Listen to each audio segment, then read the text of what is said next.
Certo? Hoje nós vamos apresentar umas curiosidades bíblicas, coisas que vocês leem e não prestam atenção em algumas coisas que a Bíblia fala, mas a gente tem que ler 10 vezes para entender, ainda assim a gente bate cabeça. Mas vamos começar a nossa primeira curiosidade. Eu vou pedir para o Rodrigo abrir 2 Reis, no capítulo 20, versículo 11. A nossa primeira curiosidade diz que o único personagem que a Bíblia menciona que teve um relógio, que usou um relógio, foi um rei chamado Acás. Confere aí, Rodrigo. Confere. A Bíblia está dizendo assim, ó: então o profeta Isaías clamou ao Senhor, e este fez a sombra recuar os 10 degraus que havia descido na escadaria de Acás. Os relógios antigamente não cabia no pulso que era muito grande, era relógio de sol, né? Então para você ter um relógio desse na parede também não dava. Tem que ir lá no relógio de Acás, ver as horas e voltar. Até chegar em casa perdia um bom tempo. Então não era muito cômodo. Hoje em dia, reloginho no braço, no celular, mas naquela época era medido na sombra, onde o sol corria e ia medindo as horas do dia. No Novo Testamento fala muito sobre da primeira, segunda, terceira e quarta vigília da noite. Então são a forma de medir o tempo. Hoje em dia tá tudo facinho, né? Hoje em dia celular, que horas são? Você olha no celular e já fala, o relógio já fala. Então essa é a primeira curiosidade. O relógio de Acás, o primeiro relógio mencionado na Bíblia.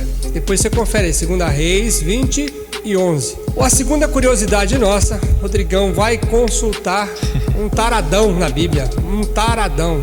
Um cara descompensado, sem vergonha, cheio da grana. Você tem 1 Reis 11:3. Eu acho que, antes de eu falar que é o versículo que vai confirmar isso aí, cara, eu acho que ele dá o troféu pra esse cara, viu?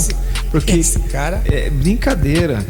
Ó, 1 Reis 11:3 fala assim: casou com 700 princesas e 300 concubinas, e as suas mulheres o levaram a desviar-se. 700 mulheres. Você imagina? Misericórdia. Você imagina? Como que consegue? Se naquela época a lua de mel valia 1 ano, esse cara não trabalhou na vida, só foi lua de mel, 700 esposas. Não é reclamação não, uma só já dá trabalho. Olha, 700. Não sei como é que ele conseguia. Brincadeira, não, meu amor, eu amo você, viu? Não sei como ele conseguia dar conta, mas imagina só, a lua de mel de cada casamento era 1 ano. Você imagina 700 anos. Não, teve mulher que ele não conheceu, com certeza. Pelo amor de Deus, esse cara, falar pra você, era um pegador. Mas naquela época podia, hoje, paciência, é só uma e se contente, o Rodrigão. Não pode ter mais que uma, não. Verdade. Não, mas nem quero. Então, gente, Salomão se casou com 700 mulheres e mais 300 concubinas. Vai vendo esse cara era taradão. A nossa terceira curiosidade é que na minha época já era um pouco assim, antigamente eu tomava a benção do pai e mãe, na minha época. A mãozinha? Eu tinha que pegar a mão, beijar a mão dos meus parentes, dos meus tios, e ele beijava a mão da gente. A Sofia beija meu pé lá em casa. Benção. Imagina, come queijo parmesão todo dia. Ó, na minha época era assim, a gente chegava no ambiente, tinha que tomar bênção. Se um adulto estivesse falando, a gente tinha que baixar a cabeça. Hoje mudou tudo. Hoje em dia, os adolescentes, a juventude hoje em dia, mandam os idosos se catar. Você vê jovens em pé, sentado no banco do ônibus e o idoso em pé. Você vê fila de banco, estacionamento privativo para idoso, um monte de pessoas comuns, pessoas normais que não têm escrúpulos, estacionam nesse. É rapidinho. Então, gente, existia mais respeito na época. Em Levítico 19:32, a Bíblia diz que os jovens ficavam em pé quando algum ancião chegava. Confere aí, Rodrigo. Verdade. Fala assim: levantem-se na presença dos idosos, honrem os anciãos, tema o seu Deus, eu sou o Senhor. Opa, eu mando. Olha, quem mandou foi papai. Eita. Então, eu não sou ancião ainda, vocês não precisam ficar em pé perto de mim. Certo? Mas por que eles estão de pé ali atrás da câmera? O Rodrigo, quando chegar, vocês fiquem em pé, por favor. Eu tô novinho ainda, tô inteirão. Mas, gente, a gente precisa, vocês, na idade de vocês, eu preciso obedecer os anciãos, respeitar eles, baixar a cabeça, mesmo que eles estejam errados e eu certo, preciso baixar a cabeça, mostrar humildade e respeito, porque é uma pessoa que já viveu muito na vida, já enfrentou muitas dificuldades e tem muito mais experiência do que eu e você, né? Os nossos pais que é assim, né? Pai, você é ultrapassado. Essa sua ideia já era. Verdade. Tem experiência. Aí quando quebra a cara, é bem que eu não ouvi meu pai. A nossa quarta curiosidade, uma coisa que talvez vocês não saibam, é que teve um sacerdote que morreu depois que caiu da cadeira. E caiu e quebrou o pescoço. Tá lá em 1 Samuel 4:18. Confere aí, ô Rodrigão. Confere? É interessante essa passagem aqui. Fala assim: quando ele mencionou a arca, né? Eu quero dizer, eu vou esclarecer. Um versículo antes está falando que o mensageiro veio trazer uma mensagem, né? E aí o 17, o 18 fala assim: quando esse mensageiro mencionou a arca de Deus, Eli caiu da cadeira para trás, ao lado do portão, quebrou o pescoço e morreu, pois era velho e pesado. Ele liderou Israel durante 40 anos. Então, tá vendo? Ele foi na época da guerra, né, de Israel, né? Sim, eu acho interessante que quando o mensageiro disse que os filhos tinham sido mortos, né? Ele não esboçou assim numa reação de imediata, mas quando falou que a arca de Deus tinha sido levada, assim, ele caiu da cadeira, quebrou o pescoço e morreu. Fazer o quê, né? Ele, se você contar a história de Eli, ele vinha pisando a bola com Deus há muito tempo. Deus mandava mensagem: olha, você precisa corrigir seus filhos. E ele passava a mão na cabeça. Você precisa corrigir seus filhos. E ele passava a mão na cabeça. Por muitos anos, Samuel falou isso para ele quando era pequeno: olha, Deus disse que vai vir tratar com a sua casa e tal. E ele não fez nada. Então, a consequência do erro dele fez com que ele tomasse o susto e perdesse o direito de ser sacerdote. Aí tem uma lição muito importante para nós nessa questão do sacerdote Eli, né? O sacerdote Eli, o Júnior falou agora, ele foi permissivo demais com que os filhos dele faziam, né? Eles seduziam as mulheres, né? Eles pegavam a gordura do sacrifício e aprontavam ali e acontece que o sacerdote ali, ele era permissivo. Talvez ele até falasse, repreendesse o filho deles, mas não fazia uma coisa que nós pais precisamos fazer hoje, que era mandar um recado para os pais agora. Precisamos ter atitude, sabe?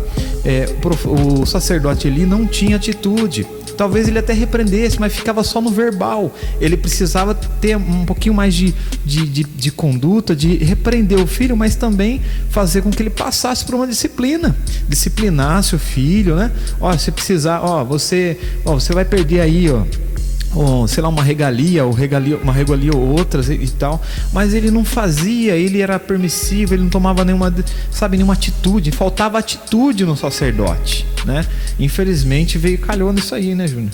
Então, a nossa quinta curiosidade, que a gente lê e passa despercebido, é sobre o Mar Vermelho e se encontra em Êxodo 15, versículo 8.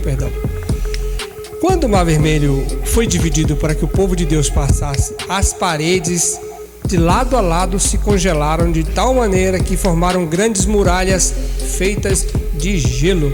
Dá uma lida aí, Rodrigo, vê se é verdade isso aí. Fala assim: pelo forte sopro das tuas narinas. Olha que interessante. As narinas que sopraram? Foi assim então? As águas se amontoaram, as águas turbulentas firmaram-se como muralha, as águas profundas congelaram-se no coração do mar. Você imaginou? Que curioso. Curioso, né? A gente nunca tinha, eu até antes dessa live eu achava que a água se reteve, ficou lá paradinha, mas não foi, congelou.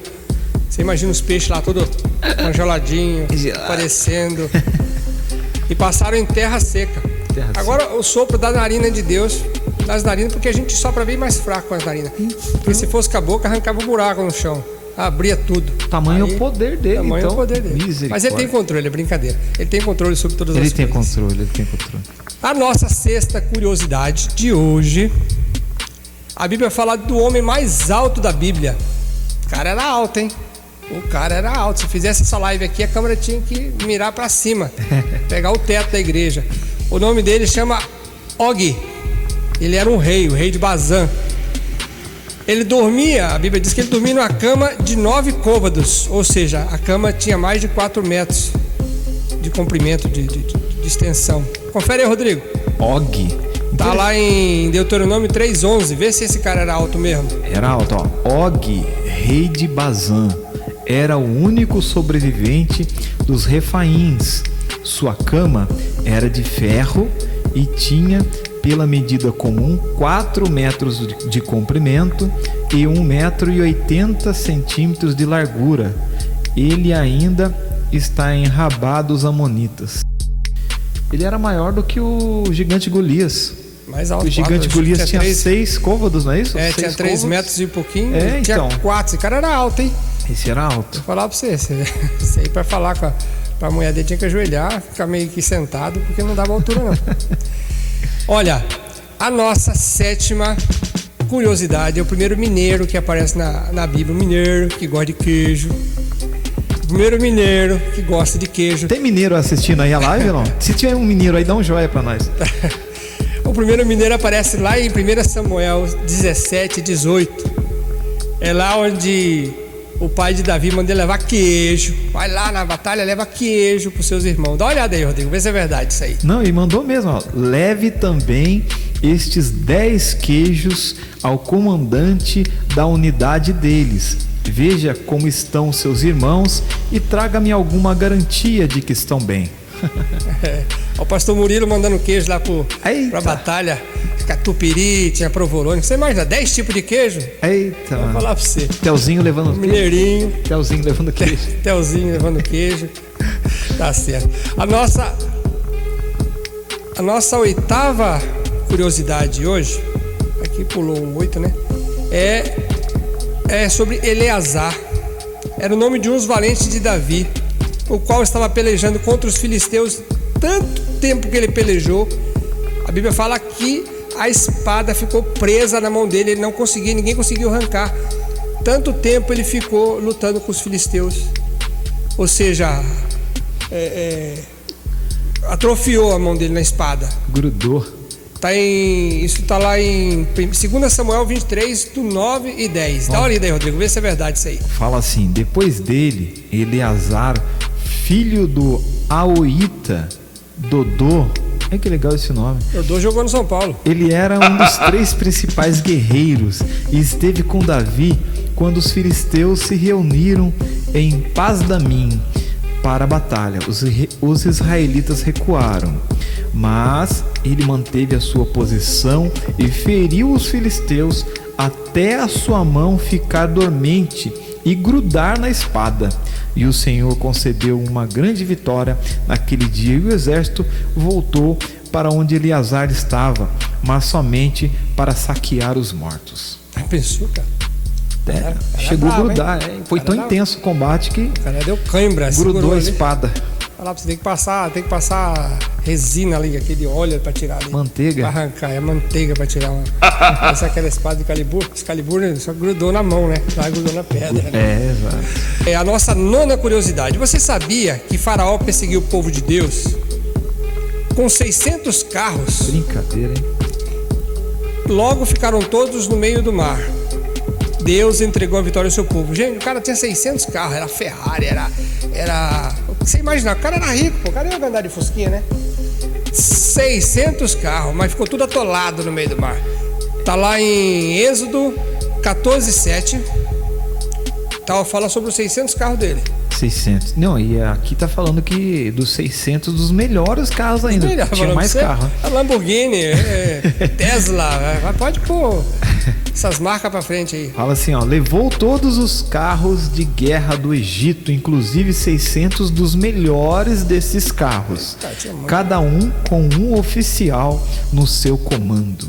Eita. Aí depois fala que eles ficaram tudo atolados no mar. Todo carro que não tinha tração traseira ficou tudo lá preso no mar. Está em Êxodo 14, do 26 e 27. Mas o Senhor disse a Moisés: estenda a mão sobre o mar, para que as águas voltem sobre os egípcios. E na hora que os caras estão passando de carro, olhe, sobre os seus carros de guerra e sobre os seus cavaleiros. Moisés estendeu a mão sobre o mar, e ao raiar do dia, o mar voltou ao seu lugar. Quando os egípcios estavam fugindo, foram de encontro às águas, e o Senhor os lançou no mar. Deus derreteu o gelo rapidinho. Congelou e derreteu o gelo rapidinho. Coitado de quem estava passando de carro lá embaixo. Ficou tudo atolado. Já era. Aí a Bíblia diz que Deus deu a vitória ao seu povo. Ó, dançou todo mundo. Vai mexer com o povo de Deus, se lasca mesmo. É assim mesmo. Vai mexer com nós pra você ver onde você vai parar. Se Deus é por nós, quem será contra nós, né? Eita, agora, hein? Fogo puro. Você sabia que Sansão matou mais pessoas no momento da sua morte que em toda a sua vida? Ó, gente, ele guerreou, ele lutou sozinho, matou 1000 filisteus com a queixada de jumento. Depois matou outros e outros e outros. Mas quando ele morreu, ele matou muito mais gente. Dá uma conferida aí, Rodrigo. Tá lá em Juízes 16:30. Vê se é verdade isso. Verdade, Sansão fez a última oração aí da vida dele. E essa oração foi ouvida. Ele falou assim, ó: que eu morra com os filisteus. Então ele as empurrou com toda a sua força, né? Ele tinha se apoiado nas colunas, né, de sustentação daquele lugar, e o templo desabou sobre os líderes e todo o povo que ali estava. Assim, na sua morte, Sansão matou mais homens do que em toda a sua vida. Você já sabe da história de Sansão, um cara desobediente. Ele foi consagrado desde o ventre de sua mãe, mas resolveu andar de forma contrária à vontade de Deus. Então ele fez a vida inteira, fez coisa errada, e Deus dando chance, até que ele perdeu. O Espírito de Deus ficou fraco, e na última oração da vida dele, ele derrubou o templo onde estava todo mundo comemorando a derrota dele. Só que estava escarnecendo, era de Deus, não era de Sansão, porque Sansão já estava derrotado mesmo. Aí Deus falou assim: então, vou dar um espinafre para Sansão aqui. Ele encheu o peito e derrubou tudo, matou todo mundo que estava ali embaixo. Acabou os filisteus. Infelizmente ele ficou brincando com o pecado, né? Essa semana eu estava ouvindo a rádio RRB, escutei uma coisa muito legal. O pastor falou assim: é bem verdade que nós não podemos ter uma vida sem pecado. Isso é improvável que a gente vai ter uma vida sem pecado, mas a gente não pode ter uma vida de duplicidade, ou seja, uma vida tipo assim: agora eu tô na fé, tô na bênção aqui na igreja, maravilha, aí segunda-feira eu abro concessão e começo a pecar e tal. Sansão brincava com o pecado, né? Ele ficava brincando com essa questão. Eu sabia que era separado, sabia que era nazireu e tal, tinha, né, um chamado ali para ele, e infelizmente... Agora eu queria saber, a curiosidade você sabia quanto vale isso no dinheiro de hoje? Quanto seria o valor que Judas vendeu Jesus? 30 moedas de prata. Alguém chuta aí? Alguém sabe, não? Quanto valia isso? Não é 30 reais. 4.000 reais. A Bíblia diz, lê lá, Rodrigo. Mateus 26, 14 e 16. Fala assim: então um dos 12, chamado Judas Iscariotes, dirigiu-se aos chefes dos sacerdotes. E o 16 fala assim, ou 15 também, né? Ou não?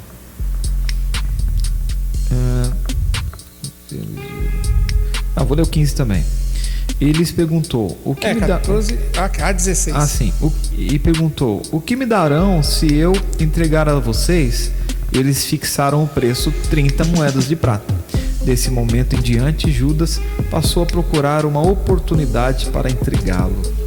Então, 4.000 reais ele vendeu Jesus por menos de um fusquinha. Um fusquinha aí de 3.000 reais, 5.000 reais. Ele vendeu Jesus. Tanto que depois, com esse dinheiro, ele comprou um terreno que ele se matou, né? Então, gente, custou caro para ele o preço, mas a Bíblia diz que isso tinha que se cumprir, tá? Isso tinha que se cumprir.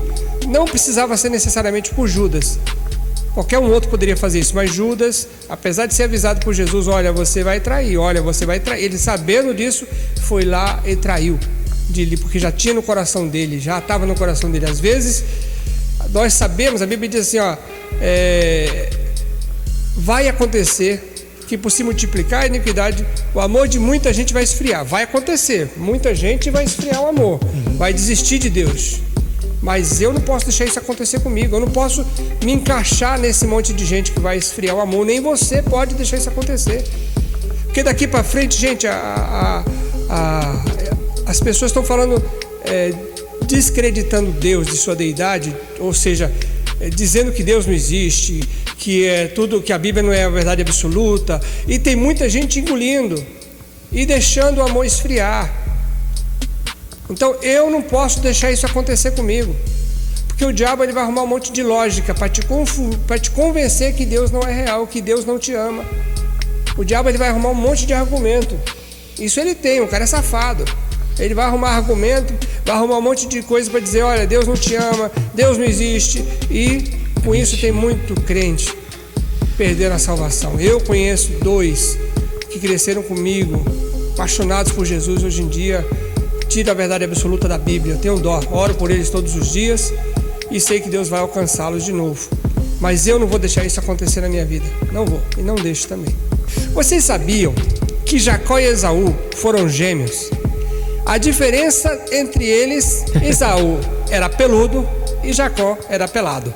Ou seja, Esaú era ruivo e Jacó era moreno. Então, gente, a diferença era eles eram... Confere, Rodrigo, vê para mim aí. Confere. Isso está em Gênesis 25, do 24 ao 26. Ao chegar a época de dar à luz, confirmou-se que havia gêmeos em seu ventre. O primeiro a sair era ruivo e todo o seu corpo era como um manto de pelos. Por isso lhe deram o nome de Esaú. Depois saiu seu irmão com a mão agarrada no calcanhar de Esaú, pelo que lhe deram o nome de Jacó. Tinha Isaque 60 anos de idade quando Rebeca os deu à luz. Tá vendo, gente? Tá viu aí? Era a diferença, eles eram gêmeos, só que um tinha bastante pelo e o outro não tinha pelo nenhum. Não tinha nem pelo no sovaco. Vamos lá, a nossa próxima 13ª curiosidade são 2 personagens bíblicos que foram chamados de planetas. Fala sério, o cara me chamar de planeta Terra, como assim? O que tem a ver? Ô Lua, vem cá, Lua. Vem cá, Lua não é planeta. Nossa, errou. Isso aqui vai pra edição, hein? Um chamou Júpiter e o outro chamou Mercúrio, 2 planetas. Quem são esses dois personagens bíblicos? Está em Atos 14, 12. Vê quem são esses 2 personagens bíblicos aí. Rodrigão, nosso consultor da Bíblia. Isso aí. E chamavam Júpiter a Barnabé e Mercúrio a Paulo. Isso aí. Porque este era o que falava. Gente, tem mais curiosidade aqui, mas não dá tempo. A nossa live finalizou, acabou. Depois a gente vai fazer uma outra de curiosidade, vocês vão gostar. Temos muita curiosidade para vocês matarem na Bíblia aí, certo?